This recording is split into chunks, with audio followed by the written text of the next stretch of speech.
Good afternoon, everybody. Thank you very much for attending this session. My name's Chris Edwards. I'm a rheumatologist in Southampton in the UK, and it's a real pleasure to welcome you. And I'm joined by two good friends and experts in this area. Loretta Carmona. Loretta's the chair of the advocacy committee for EULAR at the moment, but Loretta has been involved in lots of different EULAR work, lots of different academic work, lots of epidemiology, and always comes up with innovative ideas for communication and teaching. And then Catherine Haynes, who's an educationalist, who's on the further side from me. And Catherine I've worked with for a number of years on various educational projects. And what Catherine brings is an expertise in the science of how we teach and how we interact and a knowledge around that. But this is meant to be, it's getting towards the end of a day. I'm sure you're tired. I won't be offended if people sleep. But it's meant to be a bit fun and a bit interactive. So I'm going to make you do, or ask you to do something really uncomfortable to begin with. So the first thing I'm going to ask you to do, because it would be good if you're sitting closer to people, so the people at the back, if they would move a bit closer to the front, because we've got some workshop-type activities. So if someone's sitting at the back, if you move towards the front, we won't be offended if you leave early, but come towards the front. This is the first test, and I'm recording who doesn't move. Okay, so that must feel better already because now you're moving. You've had the slight discomfort of having to stand up in public, which is what I've just had to do, and that's a good start for presentation skills. Fantastic, thank you so much.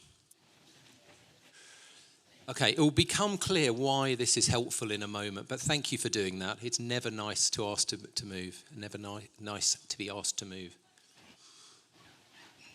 Okay, so the first thing we're going to do is, having moved, we're now going to think about presentation skills. And the first thing around that subject I want you to do is I want you to just think about the worst experience. It's going to get better, I promise. The worst experience of presenting you've ever had.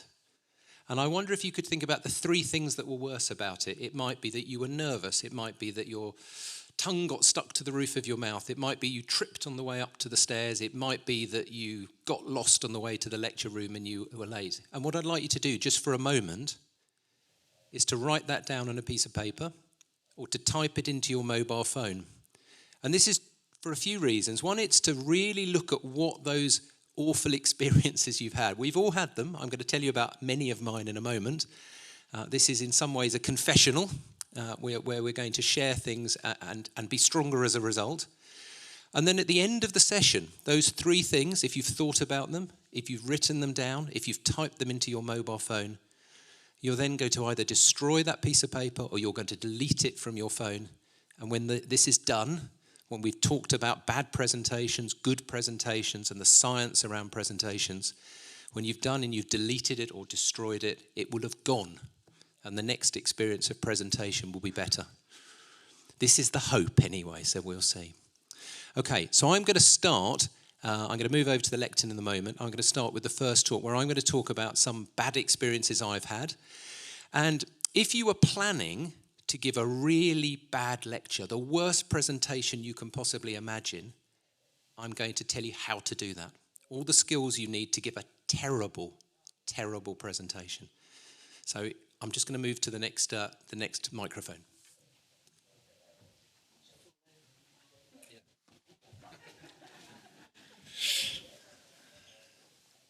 Right, so this should come up. So the first thing is understanding the technology. Oh, someone's doing it for me. Okay.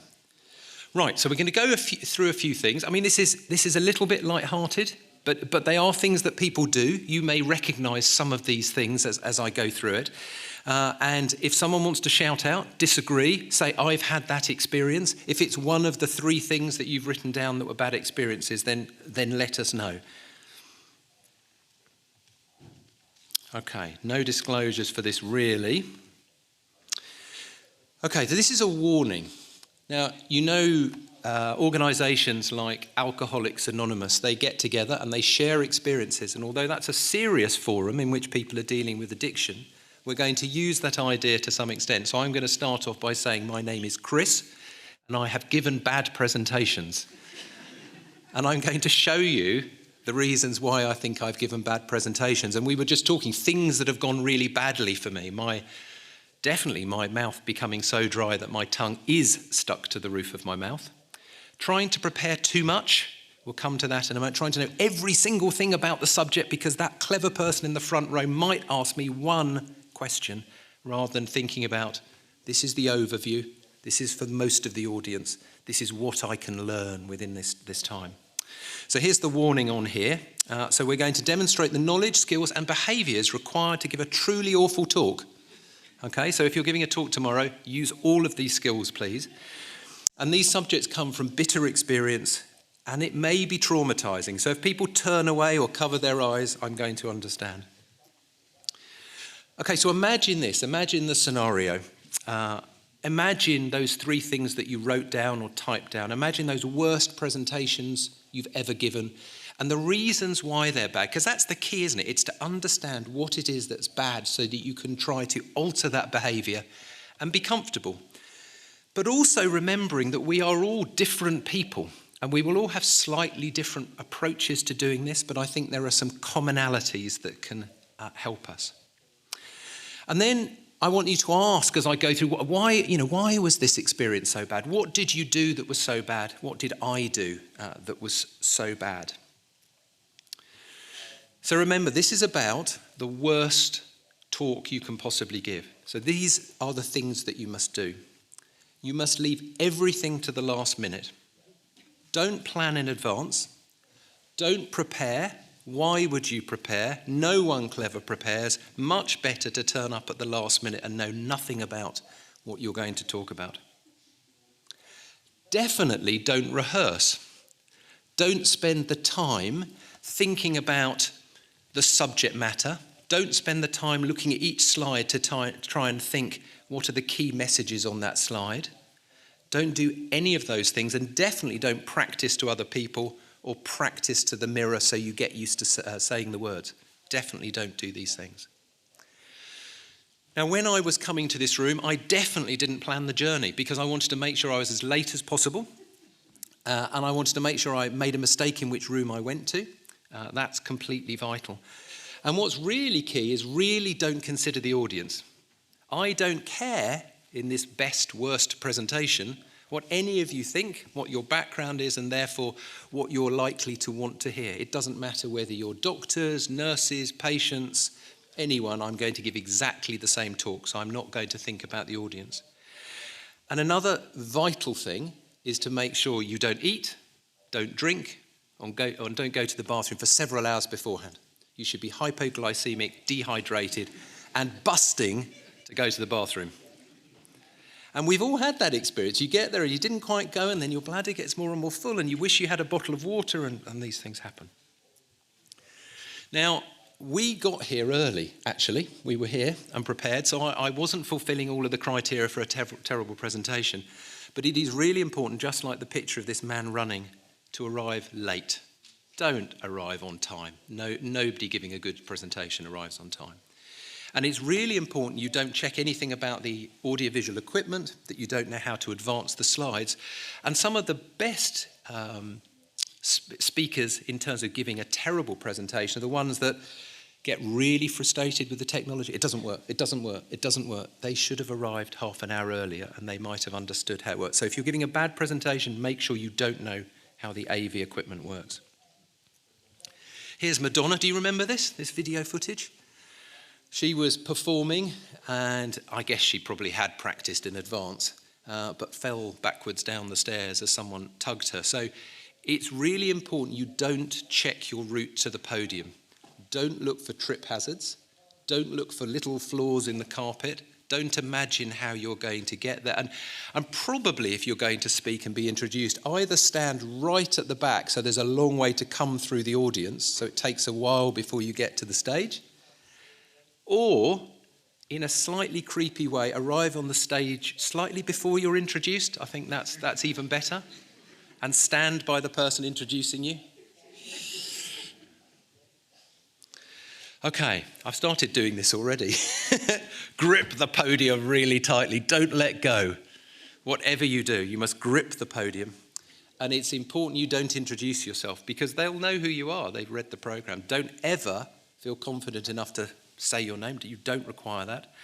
And don't, or do, make sure you cross your arms, cross your legs, cross your fingers, cross anything that creates the body language that shows how comfortable you feel on the stage. And then finally, if we're thinking about these things, if you're trying to give a truly terrible presentation, make sure you make no eye contact with the audience. Engaging with anyone might mean they ask you a question. It might mean you're showing empathy with the audience, and it would be much, much better never, ever to look around the room in a scanning sort of way. And it's really important to make sure the audience know that you really don't like them. That's key. Yeah. Make sure you insult them early, either the city they live in, their professional group, their speciality, or their particular expertise. Make sure you insult them.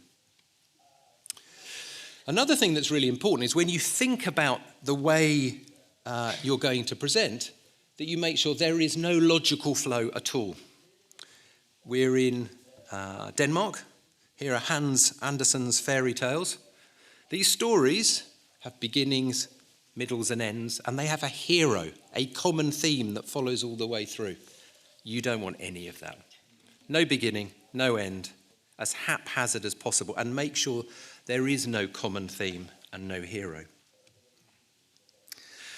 Okay, so this is now important, body language, and I'm going to demonstrate some of the key skills now.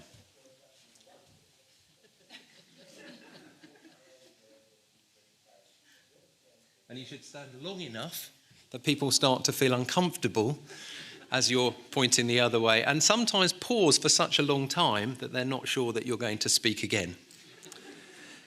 Face the slides and move around frequently. Some sort of shake would be good, but keep moving.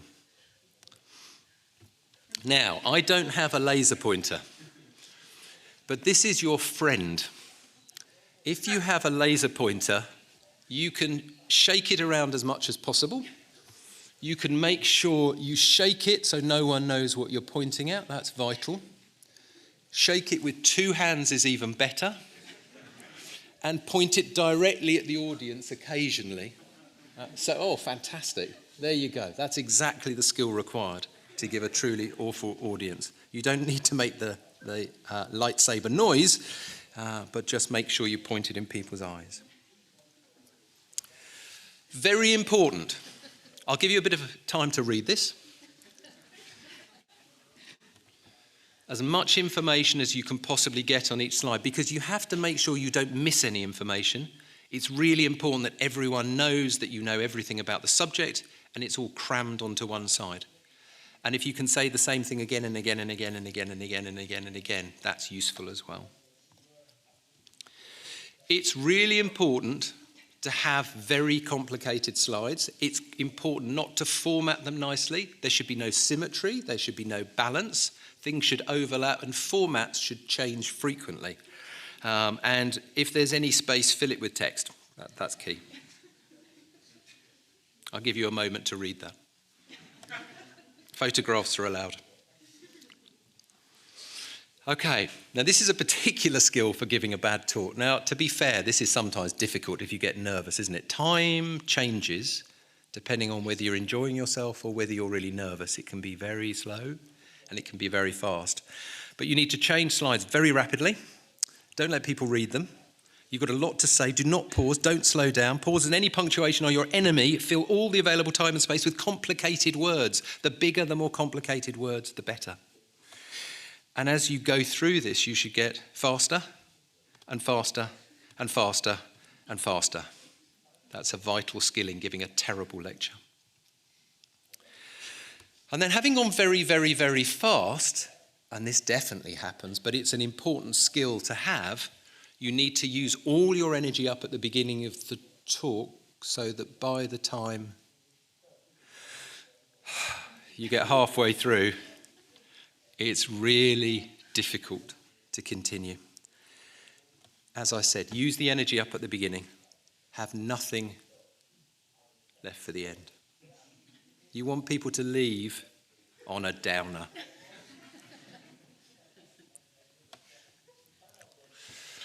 Okay, and this is really, really important.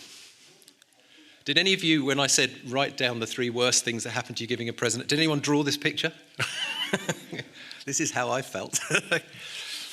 Okay, so it's very important in giving a very bad talk to let your self-belief evaporate. And this is important that you let this run away as a thought.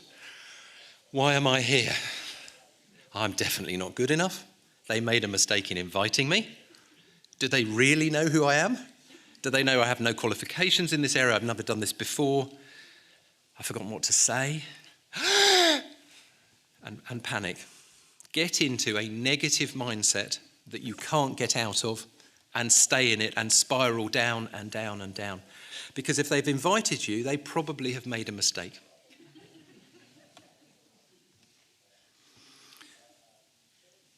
Don't summarize. You don't want to make it easier for the audience. I mean, they should be able to work it out themselves. You spent a lot of time on the slides. They can take the information out, so don't put a summary slide in. The audience will clearly have understood everything you say, and remember the insulting the audience, but if they haven't, you don't care.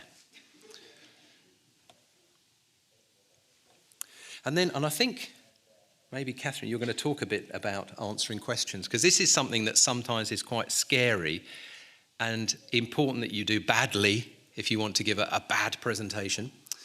And there are ways in which you can make sure you respond very badly to questions that are asked. And remember, you've used up all the energy, hopefully, in the talk. There's such relief when you finish speaking that you don't really care about the questions. And you're not really listening, and you're not really thinking, because the questions are very often stupid. You must believe that. You must show that you know more than the audience, and you are disdainful in your answers to them. Look offended sometimes, roll your eyes. And also, if there's a really difficult question, make sure you show that you're physically uncomfortable and that you're upset by not knowing something. Never admit you don't know it. Try and answer. Whatever you do, try and answer. The reason for saying the shark is there are some, I don't know, Catherine, if you're going to mention any of these things, but there is some discussion in business leadership circles sometimes about swimming with sharks and how you respond in that area. And you must make sure that you show you're offended so that everyone in the room starts to feel like a shark and they all want to bite you. That's key when you're answering questions. Okay, so I've failed because I now have a summary slide. But these are things for us to discuss, for us to think about further. So don't forget these bits of the summary. And this is now going from, that was meant to be, I suppose, a bit light-hearted, although within it made me feel slightly terrified of some of the experiences that I've had. But I guess it's changing the mood a little bit. It's worth thinking about that we all have this experience. As I was chairing a session earlier, I sat down with a very experienced colleague, a professor of rheumatology, and we were talking about whether the abstract presenters would be nervous and their degree of, and whether we thought they were nervous, and did we need to go and give them some water. And this experienced professor of rheumatology said, but I always get nervous. I get nervous when I'm chairing. I get nervous every single time, again and again and again. So it's not about the fear that we have of standing up in front of people. It's about how we manage that and how we're kind to ourselves to allow us to be the person we are that when we're presenting. So that those 3 things that you wrote down, where you said, I felt uncomfortable giving a talk because I don't know what you've written, mine might be, I just put too much on the slides. I forgot to get there in time. All of those things you can manage, and we're going to discover strategies for doing that. And the being kind to yourself, I think, is really important. We all make mistakes all of the time, And some of the people that become really good speakers have made all of those mistakes, but what they're able to do is they're able to forgive themselves once they've finished. I did my best, I made a mistake, it wasn't so good, but next time I'll go back and do that. So remember to be kind to yourself and forgive yourself for those mistakes. So hopefully I've now given you the skills required to give a truly awful talk. I hope you've recorded that information, and the next time you speak it will be as bad as is possible, because you will have taken on board all of those strategies that I've spent time teaching you. So thank you very much for your attention.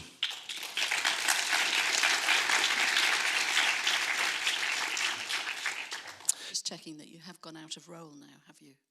Yeah, I've got, well, it's really difficult when you want to do a good job to keep trying to show people doing a bad job. The ego kicks in, doesn't it? You think, oh, well, I can do it a bit. Okay, so now we've got two other parts to this.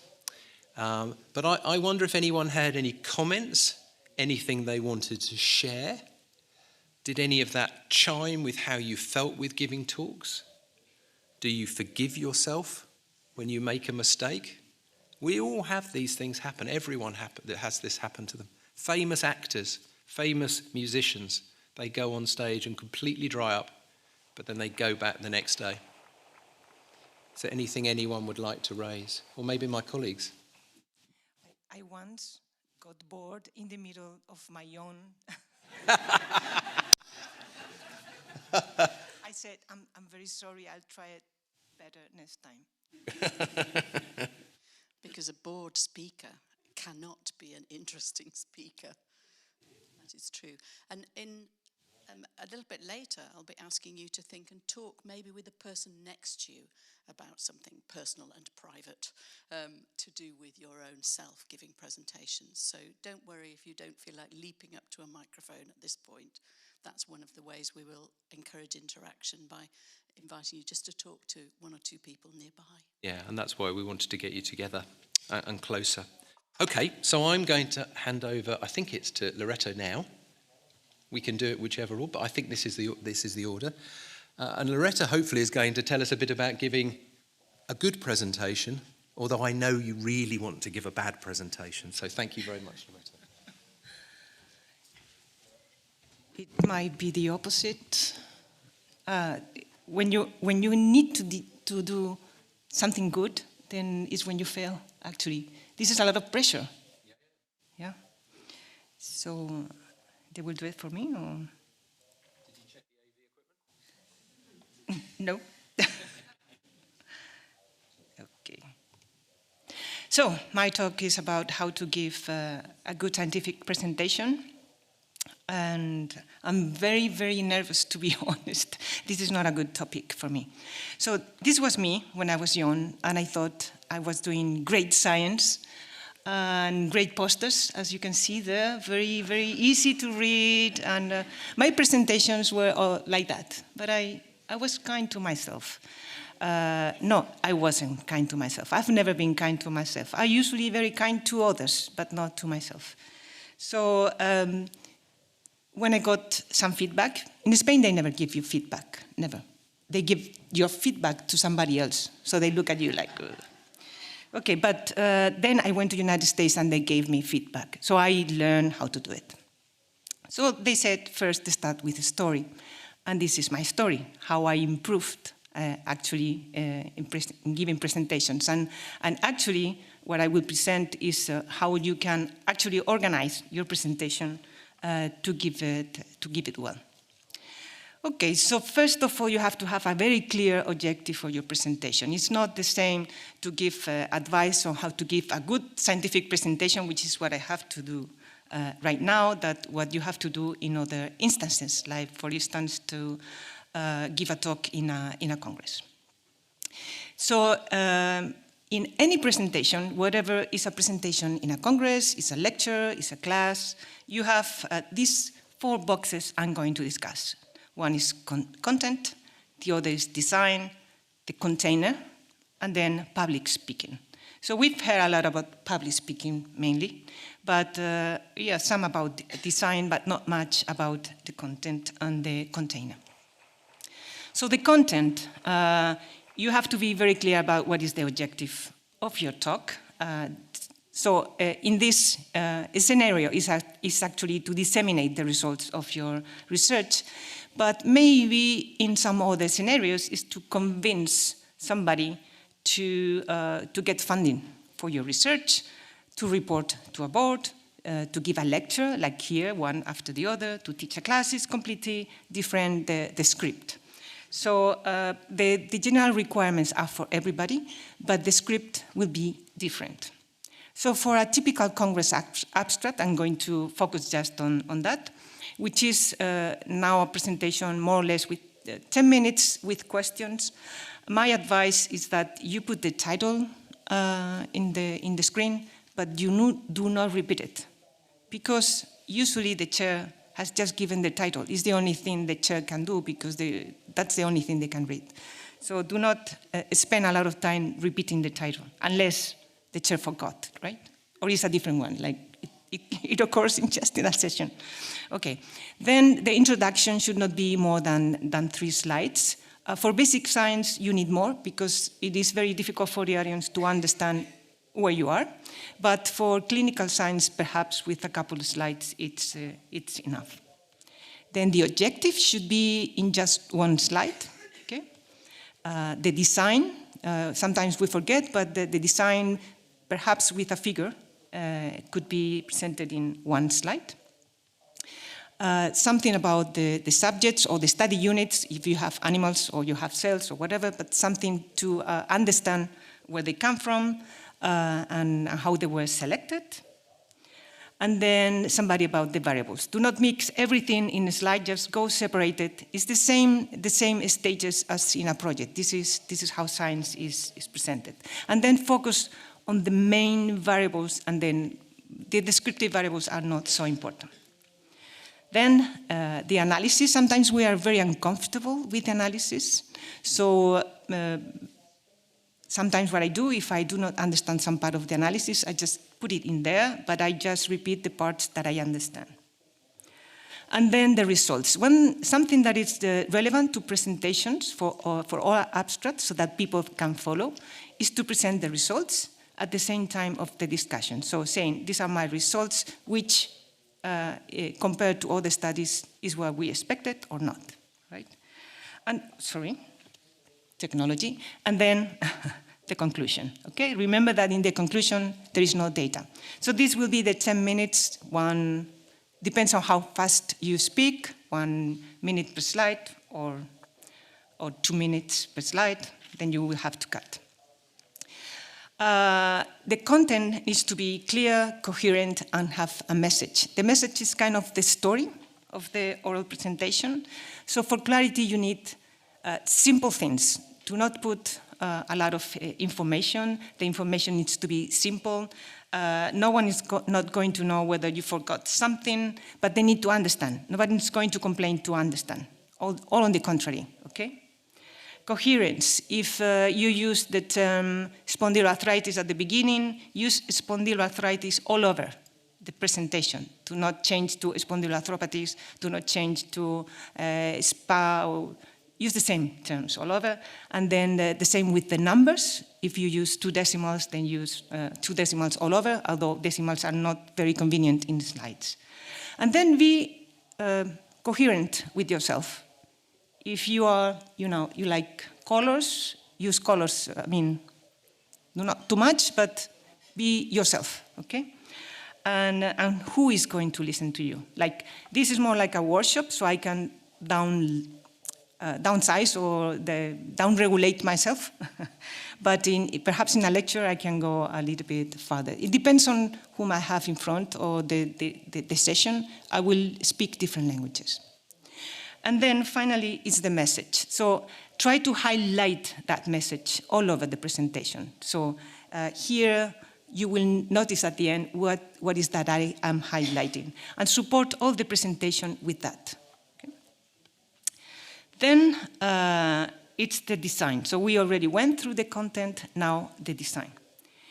The design is, again, simple, balanced with creativity. You like to see something that is interesting, but not something that is, diluting your attention. So be coherent. So if you choose, like I did here, I don't know why, new career, just use new career all over. If you choose, like I did here, gray, just use gray all over with yourself, and who will listen to you. But please do not lose the audience. I hate those slides in which something is starting to move in there, and then you just get cut into that moving. As to the font, try to use sans serif. It needs to be easy to read. Arial is very easy. If you move to a different computer, it will not change. Calibri is also nice. Do not use complicated fonts. Try not to use more than 2 fonts, perhaps one for the titles and then another for the bullets. Avoid capital letters. It's not only that I feel that I'm being shouted, it's also because when you put abbreviations in the middle, I cannot read it. I cannot, for me it's much, for many people, that's science. Capital letters are not easy to read.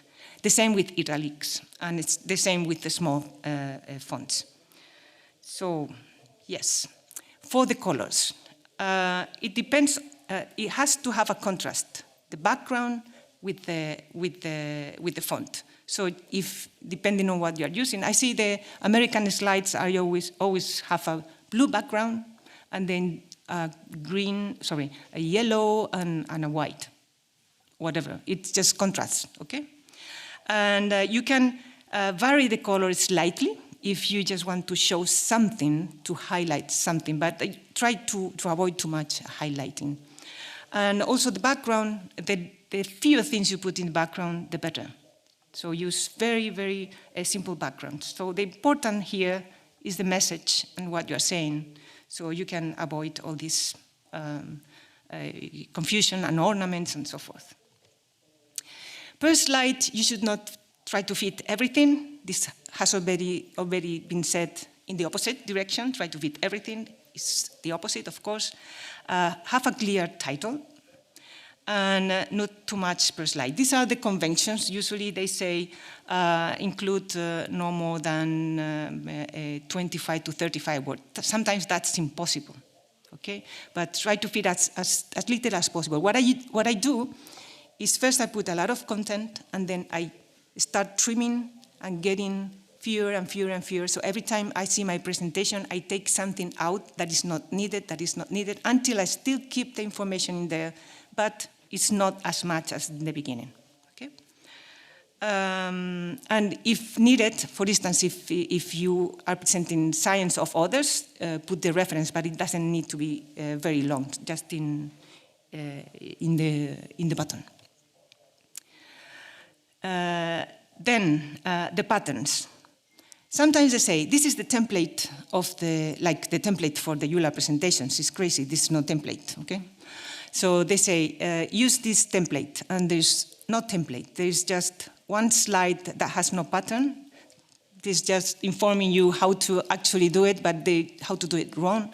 So what I do is to go to, in Word, instead of duplicating slide all the time, I just go to themes and to, it's called pattern, and then I go there and, you know, I do the same pattern for all the slides.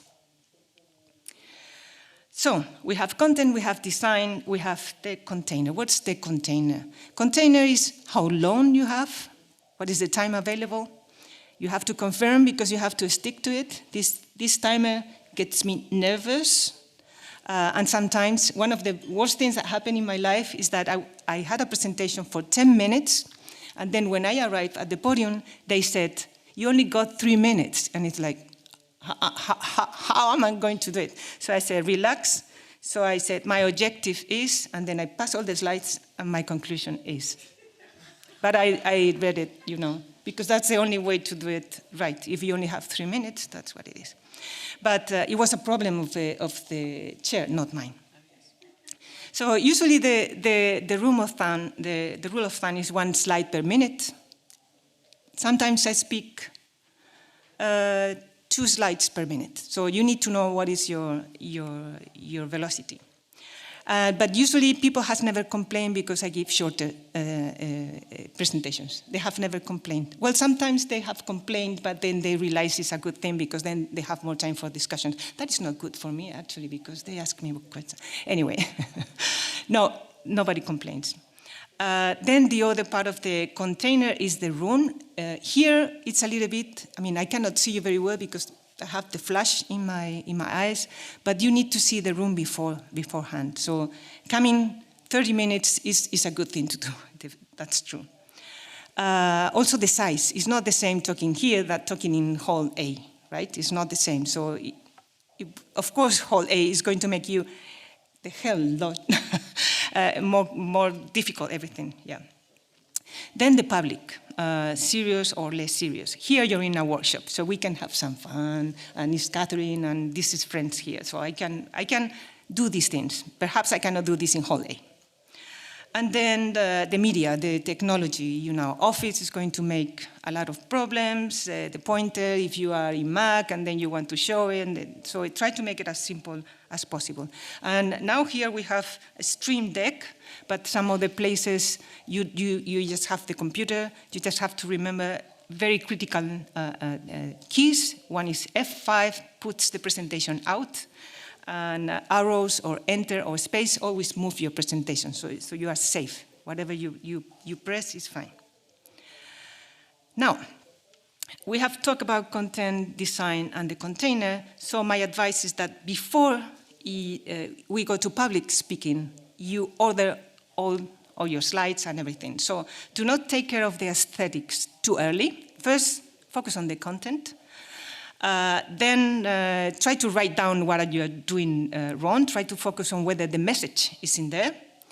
Organize with the title and the objective in mind all the time. And then what I do is that I check for problems, one in each, how do you say?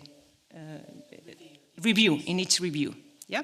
So first I check the structure, then I check the content, then I check the spelling. If you turn the word processor, the corrector into the language of the slides, that's much better because you will have this red, underscore.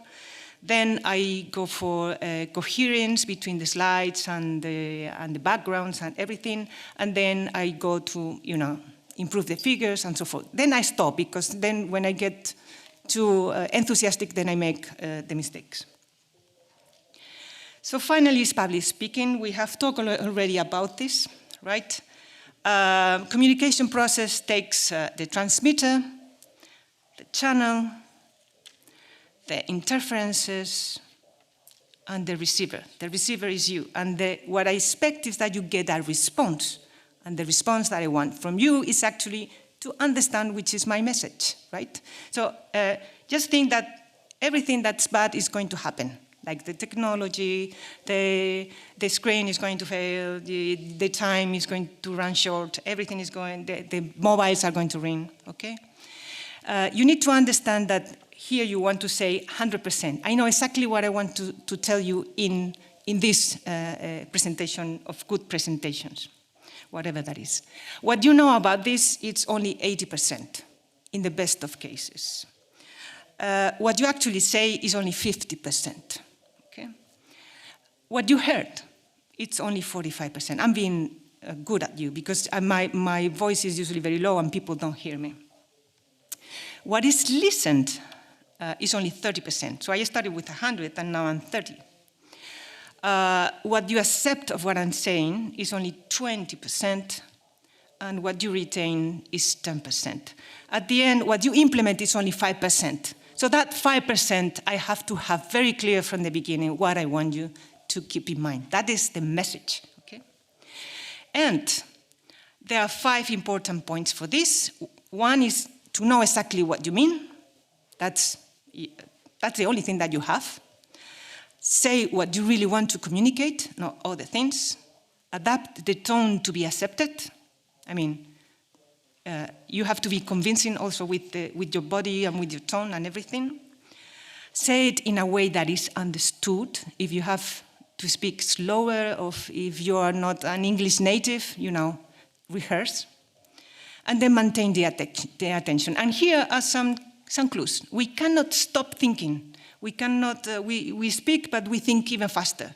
So everybody's going to, go to other things, or they are going to look at my face, or what I'm wearing, or this QR here. This is going to happen. But at the beginning, you are more focused. And at the end, you are more focused.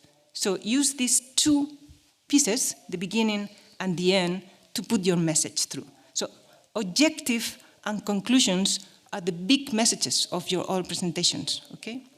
And you can actually make breaks. With silences or slides that say different things, you can bring people to the beginning. So when I stop, I can start over and say something that is important. So sometimes I use silences, not to make you feel uncomfortable, but to bring you to the point that I want you to listen, okay? And sometimes when I see somebody sleeping, I do this in the classroom. Okay, and then the key to the how, a lot of the communication is going to be nonverbal. You know what you want to say, it's only going to be 7%, but how you are perceived is going to be a big chance. And we don't have a second chance to create a good impression. Be kind to yourself, that's right. Try to use in the verbal communication simple words, simple. It's not going to hurt anybody to understand what you're saying. And for the verbal communication, clarity, accuracy, am I getting bored of myself? No. The voice also be clear, with intensity. You will have to rehearse, turn the micros down so that they can hear you, the rhythm, the tone, try not to talk too fast. And ask for feedback. If you're in Spain, they are not going to give you feedback. They will say, yes, you did it great. In other places, they will give you real feedback, okay? And also, if you're nervous or something, just lean on the moderator. They will help you. If your tongue is just stuck to your mouth, then they can give you water or something. As to the nonverbal communication, this is a little bit more difficult because it takes, some practice. The body position you have to control to be straight.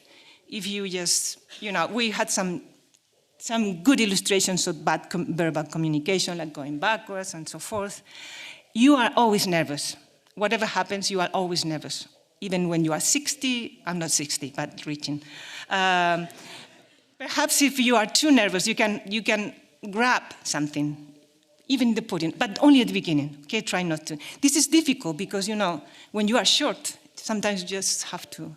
And I have to wear heels because I'm very short. So this makes congresses a little bit uncomfortable. But it's good to have some overview and try to look at people's faces. I mean, especially if you see somebody nodding, just go and tell the lecture to that one because they are very nice. As to the gestures, looking there and not looking here, this is showing also respect for you and being convincing. Move the hands in the direction of your tone. But that takes a little bit of practice. And avoid, of course, the pointer and, touching the microphone and everything. And for the ones who wear all sorts of things around that make a lot of noise, I usually take my earrings in the Congress, I take them off only for the night, the necklaces and things like that make noise. I also try to always wear something where I can put the microphone when it's this kind. So if you don't know ahead of time, like I knew yesterday, so I'm not wearing pockets today. So last advice is, remember that little girl, 28, putting the first poster. I'm going to be in the public, okay? And I love you. I've made mistakes my own. I'm going to be very kind to you. And I love listening to a good message. So if you give me a good message, if you enjoy, I will get it much, much better. So I really want you to enjoy what you're doing. So I hope I gave you some advice on how to give a good scientific presentation based on the content, okay, the design, the container, and the public speaking. Thank you very much.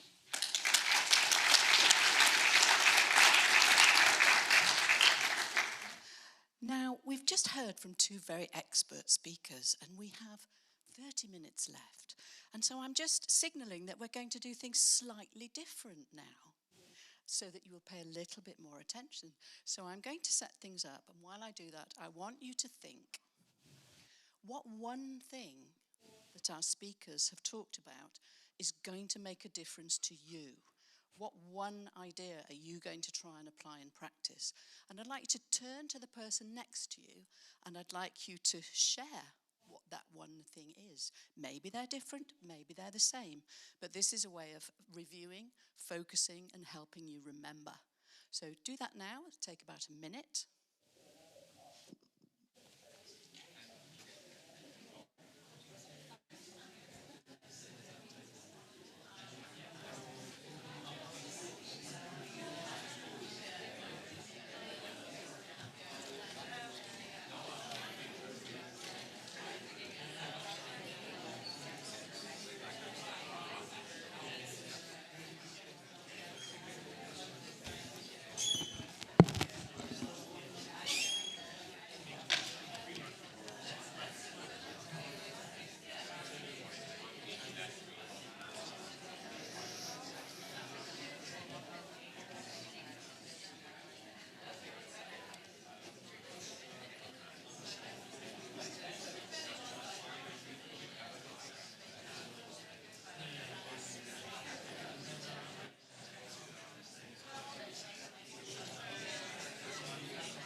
Thank you. I hope that buzz means that you did have things that you are thinking about and hoping to use.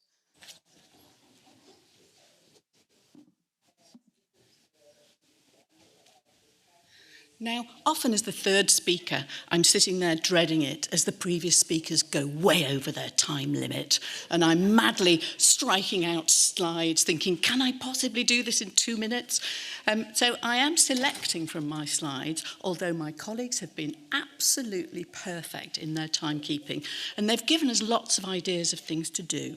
So I'm just going to focus on just a few aspects, these psychological reasons why we don't apply the advice we have come across. So I'm going to focus on two things. I'm going to focus on why we avoid getting going on preparing our presentation and choose to procrastinate and create stress and unpleasantness in our lives when rationally we know that that is not a good way to be. And then I'm going to briefly touch on these three problems that we've heard some tips about how to manage. Firstly, having too much information. Often it's because we're wanting to do a good job and be seen as experts, so we try to tell everything. Problem 2, you choose audio visuals which do not help to illustrate your key core messages. Again, probably trying to fit too much in. And problem 3, which we will be chasing at 4 minutes to 5, I will be trying to bring this to a satisfying closure and conclusion. Nobody wants the microphone switched off as the culmination of their talk. And the last item, and I want to spend a little bit of time asking you to think about this, is how you can prepare for the question and answer session so that you can be ready for any shocks or hopefully turn that into a session you look forward to where you get some genuine insight and help and interaction with your colleagues about research or whatever you're wanting to share with them, because surely that is what a conference or this scientific meeting is about. So here we go. Now, we've asked you already about what bothers you the most. I've just asked you to think about what's useful. And that's what we did there was a think, pair, and share. But sometimes I might ask you to do a think, pair, don't have to share. Okay, so I'm not going to ask people to come up to a microphone and share their deepest, darkest reasons for things, but I may ask you to do a think, pair, share again about some aspect. So, as I mentioned, first of all, one way we can cause trouble for ourselves is not to get going at all. So here are a couple of definitions of procrastination, our old friend. A voluntary delay on an intended course of action despite expecting to be worse off. So clearly it's irrational, but somehow it emotionally fulfills a need. There is a payoff.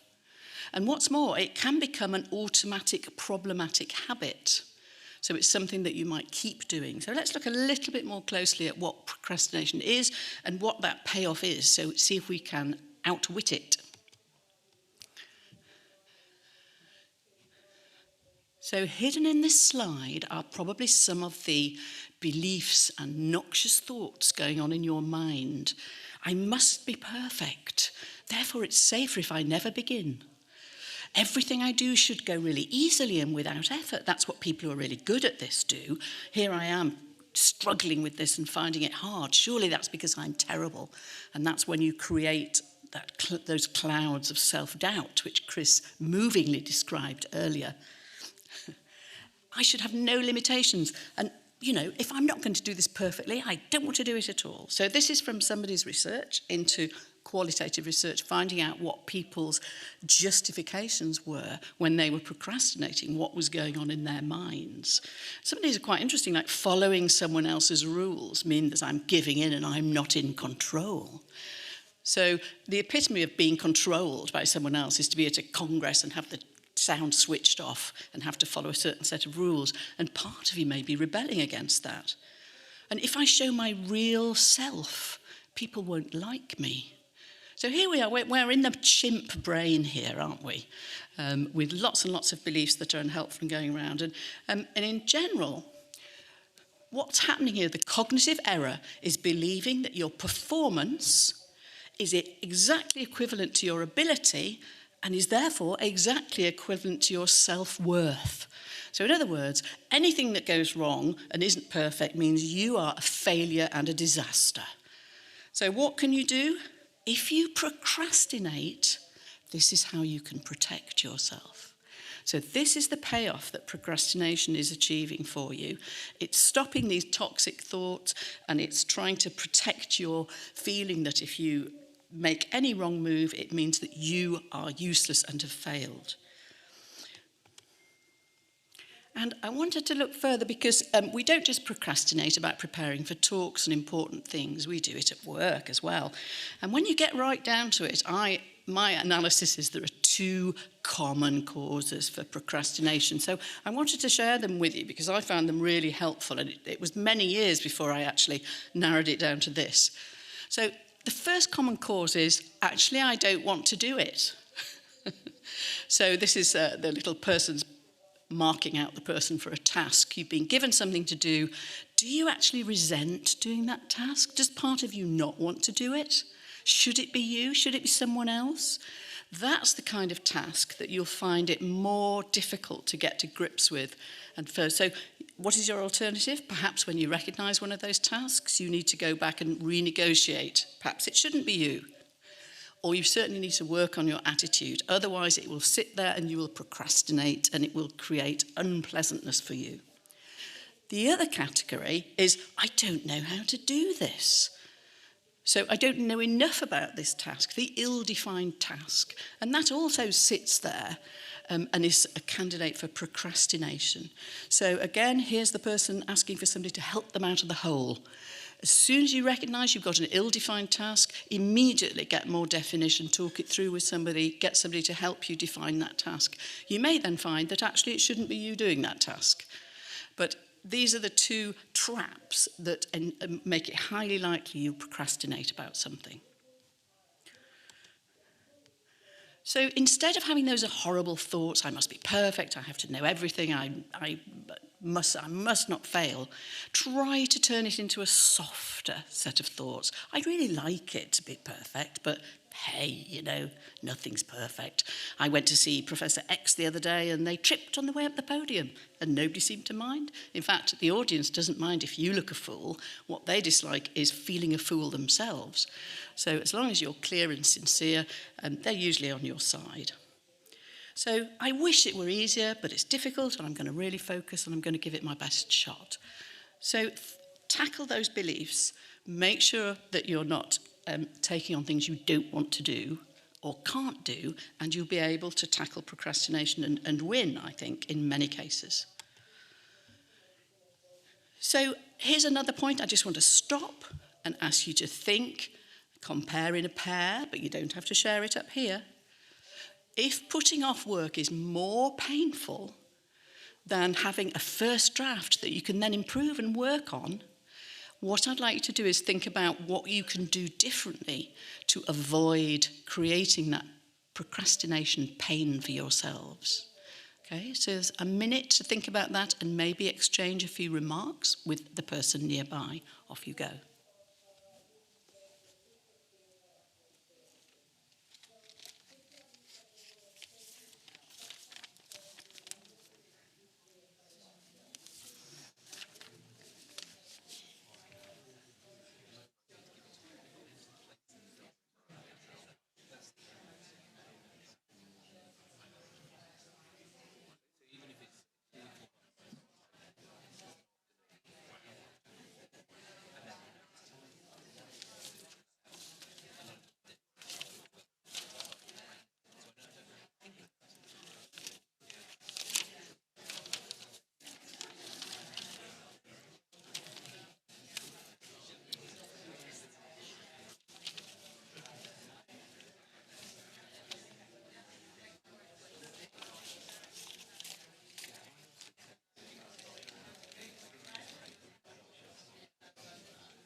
Don't look.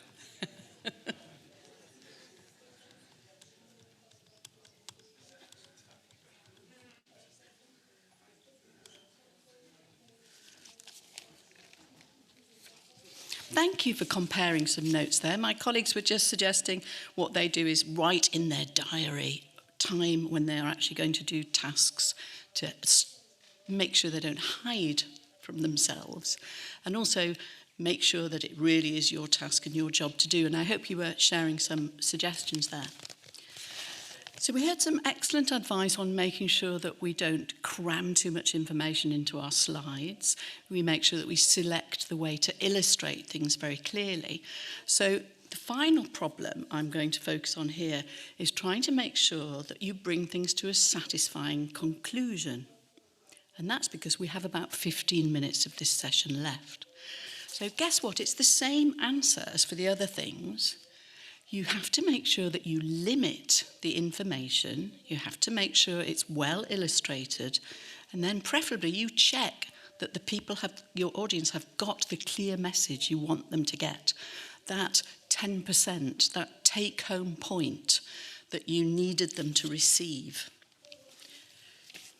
So one tip is, instead of opening things up to questions and losing control and then not having time for your conclusion slide, colleagues in medical education often do this, is to say, before I close, are there any questions? So in your time allocation, you've allocated the questions are going to come first. And then you can do your summary. And the advantage of that is that that means you're in control again of your summary and you bring everything to a close. Because as you're going to find out in a moment when I share some examples of what people can say in question time, when you open it up to the floor for questions, you are losing some control. It depends on what people choose to do in that question time. So it's good for closure to be able to bring things back to your summary and your point. So the question and answer session, so maybe it's at the end and you can't control that, but it is something for you to welcome. It's your chance to customise your talk to the group that's actually there listening to you at that time. Of course, you've imagined who they are, you've thought about what they need, what they will be able to understand and get from you in the time available. But then in the actual room, you may find that you've got some world experts or some people who knew much less than you thought. So the question and answer is the chance for you to customise and give them that special little 1 minute extra bit of presentation that you didn't actually already give them. Also, the questions, although it feels as if people may be basking in the shallows as sharks, actually, academic people show they're interested by asking you really difficult questions. It's because they're interested. So try and welcome them. Control your body language. Welcome them. Treat it like somebody's throwing you an enthusiastic ball and you're going to catch that ball. You're going to make sure you've understood it. Maybe you can rephrase it and check to make sure that you've understood it.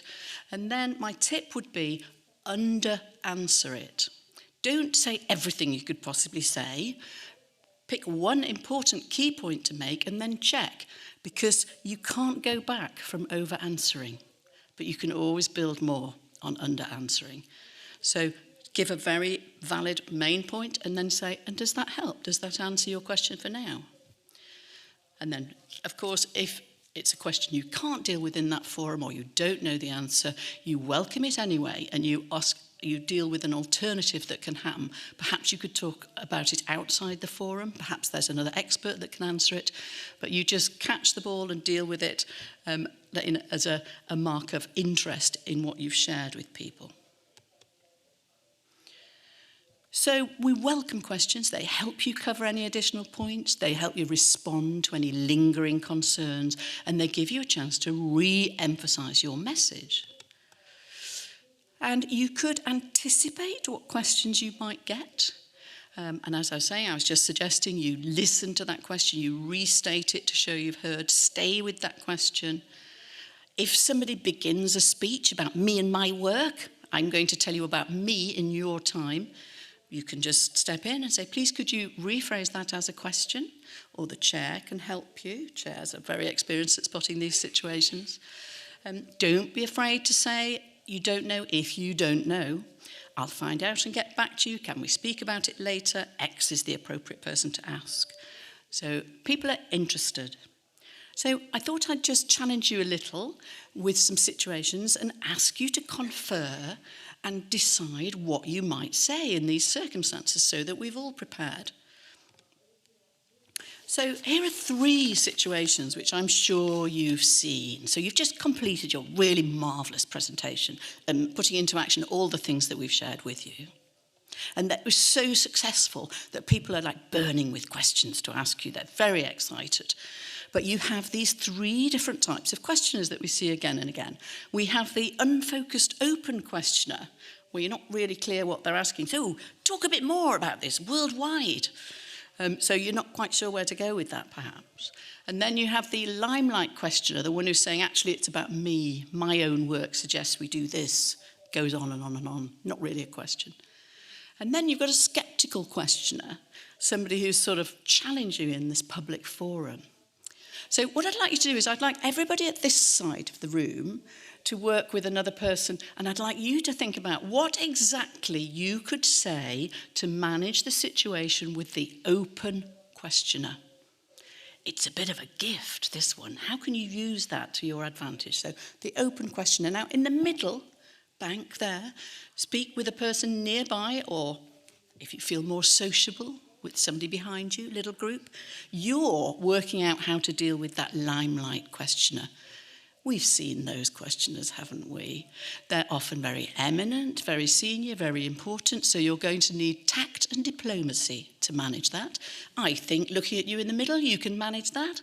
And then over here, this bank of people, you've got somebody who might be wanting to play hardball with you here and question something you've said in this public forum. How are you going to respond to that? So try and think of exactly what sort of words you could say, exactly what phrases, compare with people nearby, and then I will share with you some of my suggestions, okay? So we have 2 or 3 minutes for this. So we want to, each group is specialising in one situation. Off you go.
So remember, I'm trying to achieve a satisfying sense of closure here. So I'm going to share with you some of the suggestions that I'd thought of earlier. I was intrigued to hear my very eminent colleagues here describe awful situations with people going, well, that's really unconvincing. Or, you know, these situations genuinely happen, so it's good that we have prepared in advance for this, and then you can be ready and maybe even start to enjoy the cut and thrust of the question and answer session. So here are my suggestions. So, open questioners. It's a gift, really. It could be a friendly listener in the audience, so, you know, one of your colleagues who tries to give you a nice, easy ball so that you can give a really good answer again. But anyway, you can, if somebody answers you a not very specific question, you can choose the question you would love to answer. So answer that question. Yes, it's a really exciting field, and I'd like to focus on just one additional point, and then you put in what you really hoped would come up but you didn't have time for in your main talk. So, you know, It's a gift, a positive opportunity. In the middle, you'd be thinking about these limelight questions. So what do we have here? Right, so I've got two suggestions here, the hardcore or the tactful. Okay, so hardcore is just, if it's really serious and really hardcore, you can just go, thank you so much for sharing that. Next question. I have seen that done. I have seen that done. As a chair, I have had to do that. You don't want to use that, but it's a good option. But if you want to be tactful, excuse me, could you rephrase that as a question? Okay, so you have to slightly redirect them, and if you find you have to actually interrupt somebody as they speak, use the person's name. And that's slightly less rude. Professor Schmidt, if you wouldn't mind rephrasing that as a question, and that gets somebody's attention if you use their name, and it makes you look respectful rather than, oiga, or you. So, Professor Schmidt, if you wouldn't mind rephrasing that as a question. Okay, so the skeptical question. Now, usually this is also a gift from an interested listener, but it's somebody who hasn't been to tact and diplomacy school. And so they've accidentally phrased it in rather a hostile fashion. I think we've all done that when we've been very interested in something. Just why have you spent all my money and left the door open? Whatever it is you ask questions about, it can come out as rather more aggressive than you intend. So if your sort of hardcore answer would be, yes, it's a really exciting field, I'd be really interested in discussing it, but not now. So in other words, you close it down and take it elsewhere. You have a fight outside, okay? The tactful, yes, it's a really exciting field, but I'd just like to focus on just one additional point. Have you recognised this one? You actually turn it back into the open question and give the answer that you wanted to give. So I hope there's some suggestions there for you to plan and prepare in advance. You know what the areas are that are most contentious. You know which are most likely to come up and be the ones that people question you about. And now perhaps you have some specific words you can use in order to respond to those situations. So if you want to reach a satisfying conclusion, what you need to do in the closing section is to summarise the main points, create a sense of shared accomplishment. We've worked hard together, and we're now coming to the end of this session. And the last thing to do is so tempting, don't give any new material. I am going to point to some new material, but only because it's my last chance. But mainly, I'd like to thank you very much for giving us this opportunity to work together and share some of this experience with you. And I hope that you'll be able to use some of this and to make more invigorating, effective, enjoyable scientific conversations happen, so that you perhaps waste less anxiety preparing for them, and that other people will actually focus on using these public talks and fora to advance science, because that's what we're doing it for. So I hope you've got some questions for each other you could talk about later on, and suggestions, and we've asked you to share some of them during the session. And my summary is a slide that I often show, is about what's the most important thing in giving any talk. And the answer is always, it's the quality of your thinking before you start doing it that determines the quality of your presentation. So in other words, have you really imagined who it is that you're going to be preparing this talk for? What sort of mood and what you want to set?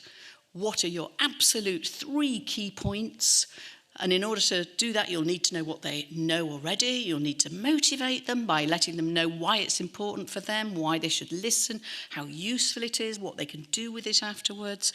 And then you'll need to have a little section at the end where you can repeat as a closing remark, so that you check that they've got your 3 absolutely key points.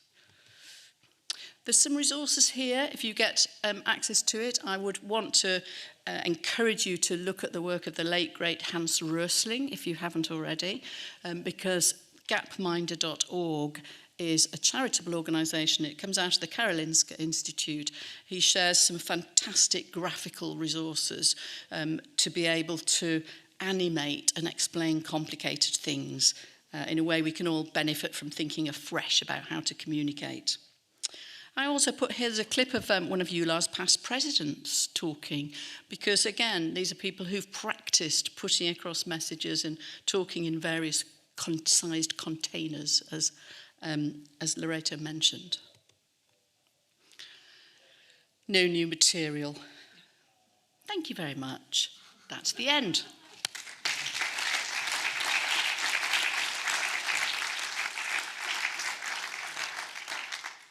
Okay, thank you very much, Catherine. Thank you very much, Loretta. I thought that was great. And you know what I think the most important thing is? It's when we share all of these things, when we talk about it and discuss it with each other. Speaking with Loretta, though, we shared terrible experiences from the same person questioning us at different meetings. Isn't that extra? Now I realise it's not just me. It's them probably that has the problem, not us.